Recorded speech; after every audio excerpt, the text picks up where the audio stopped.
Hello and thanks for joining us for the Sports Brief podcast. If you're watching this video, we got to be honest with you. Our microphone did not work throughout most of it for the first start of it when we did our episode with my brother-in-law. So I do apologize for that, but hope you guys do enjoy the rest of the video and leave a like and a comment and let us know what you guys think.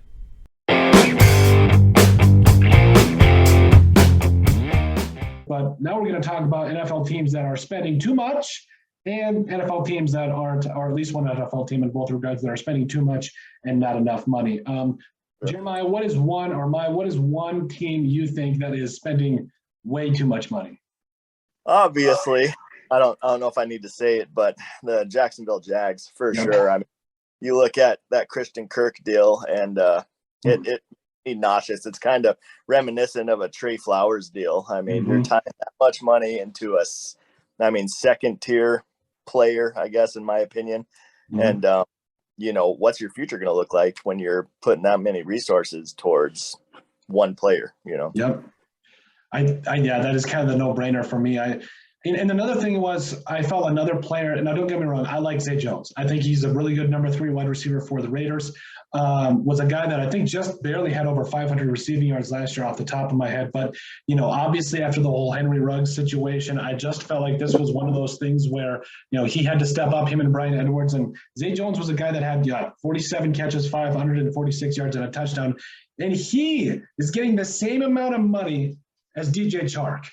Let that soak in. I'm sorry. And I understand the idea of wanting to bring in O-line help, bring in wide receivers and all this stuff, but you got to do it. Especially when you get later down the road with a guy like Trevor Lawrence, when you get his big contract on the books, I feel like this could eat into it. So, but I mean, maybe this was driving the price up because there's not I don't say there's a ton of free agent wide receivers in this class. This is one of the deepest draft classes, I think. For the last 3 years, we've seen really deep draft classes. But I don't know. I just felt like that was one of the other signings. And also that Okun, I can never say any of those guys' names, like Fasade Okun from the Falcons. Like they signed him, which was kind of expensive, and they got rid of their starting middle linebacker. Oh, I'm blanking out at the top of my head. But overall, it was kind of one of those things where it was really shocking for me. And I just felt like it was just, I don't know. You really wanted them to, it was Miles Jack. That's who it was. Yeah, they released Miles Jack, or they were going to, because of Okun's contract. And I'm just like, okay, Miles Jack is one of the highest graded linebackers in the league, and he is rightfully earning that much money. And then you bring this other guy in, but I don't know, it's kind of shocking to me. I will say another team that I felt is, now it was only because of the one signing that we just talked about with the Bills, but I do think the Bills to a degree here, because I know that but it's in a good way, because like you said, you need to get a guy's attention like Von Miller. You throw the entire wad at him. You said, hey, and obviously that's what they did. 6 years, $120 million. And again, I don't think it's a bad thing when you get his kind of a presence. Everywhere he goes, he seems to bring Super Bowls. He's 1 for 1 with another team in the Rams, and now he's gone to the Bills. So, and maybe this is another part of it too, Maya. Is this I don't know? Is this the thing? Is this finally the move that puts the Bills over the top? I think it's close. I think I don't think they have any competition in the East for quite a while. So who do they have to go against? I mean, they were good on defense, and I think this gives them the edge. They have a leader.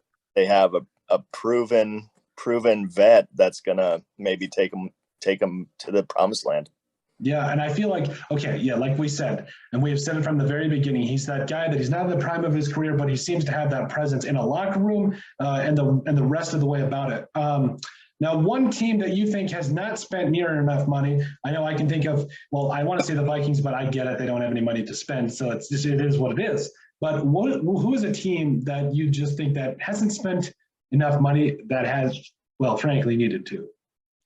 Well, I think, again, like with the Jags, it's pretty obvious, but the Saints, I've seen 1, maybe 2 signings, nobody I recognize, and I think we all know what they're doing. They're loading up for who. Yep. But I haven't seen them do. I've looked into all that today, and there's quite a few guys who spent a lot of money, and there's a few teams that really haven't. Or the only one that I really saw was the Saints. They just really haven't.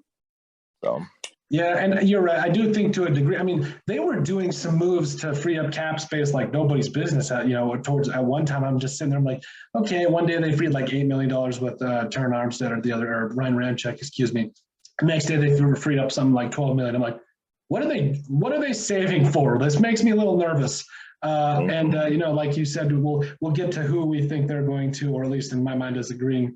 But another team that I think has not spent enough money is the Los Angeles Chargers. Now I know they went out and got J.C. Jackson. Obviously that's a big ticket. But this team, and especially Khalil Mack too, that's another big signing here. So, and I forgot about that as we were going. That was a little surprising, or more of a trade. Sorry, but I felt like I was wanting them to kind of get in that right guard sweepstakes, guys like Laken Tomlinson from the 49ers. I believe also a former Lion, if I'm not mistaken, too, that has really turned his career around, or at least he's really played well these last couple of years. And honestly, I really wanted them to get some O-line help because the rest of it, like they got guys like Cody Filer and all those guys, Corey Linsley, like they're fine. Rashawn Slater in the first round last year, but it's like, come on, like just sign another guard. You're done with it. Get a replacement right tackle at the very least. That was my reaction to it. But any thoughts? That defense, that Chargers defense on paper after they acquired Khalil Mack, it showed the front seven, and it's pretty scary. I mean, But again, how long are they going to be able to afford to pay all of those guys? Because that's why the cap exists. But yeah, that whole division is going to be, it's going to be lights out. I think at this point with McDaniels, the new change that the Raiders are putting in, Devontae Adams certainly helps, and they've come a lot further than I thought they would in the last couple of years. But that division is going to be sublime to watch.